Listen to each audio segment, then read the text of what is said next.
Hello friends, welcome. I am Reena Martin. നമ്മളിന്ന് ചെയ്യാൻ പോകുന്നത് മുല്ലപ്പൂവാണ്.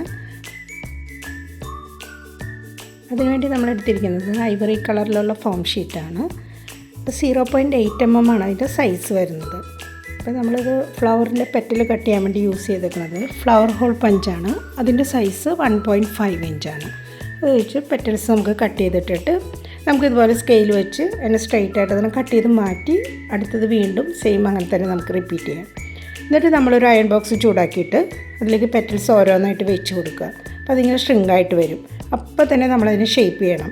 അത് ചൂടാറുന്നതിന് മുന്നേ തന്നെ ഷേപ്പ് ചെയ്തെടുത്ത് കഴിഞ്ഞാൽ ഇതുപോലെ നമുക്ക് പെറ്റൽസ് റെഡിയായി കിട്ടും.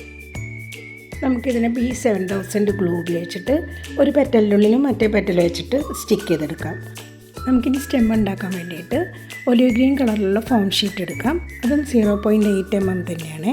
നമുക്കതിന് 1 സെൻറ്റിമീറ്റർ വിഡ്ത്തും 1/2 ഇഞ്ച് ലെങ്ത്തുമായിട്ട് ചെറിയ പീസുകളായിട്ട് കട്ട് ചെയ്തെടുക്കാം.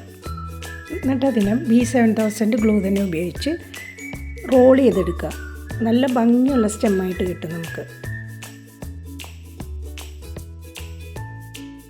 സ്റ്റെംസ് റെഡിയാക്കി കഴിഞ്ഞിട്ട് നമ്മളത് ഫ്ലവറിലേക്ക് അറ്റാച്ച് ചെയ്ത് കൊടുക്കുന്നത് ഗ്ലൂ ഗൺ യൂസ് ചെയ്തിട്ടാണ്.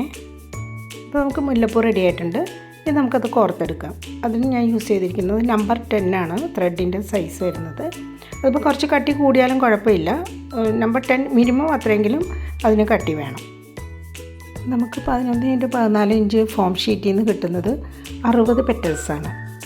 നമുക്ക് 16 ഇഞ്ച് ഗാർലൻഡ് ഉണ്ടാക്കാൻ വേണ്ടിയിട്ട് 120 ഫ്ലവേഴ്സ് വേണ്ടി വരും. നല്ല ഭംഗിയുള്ള മുല്ലപ്പൂമാല റെഡിയാക്കാം. Thank you for watching.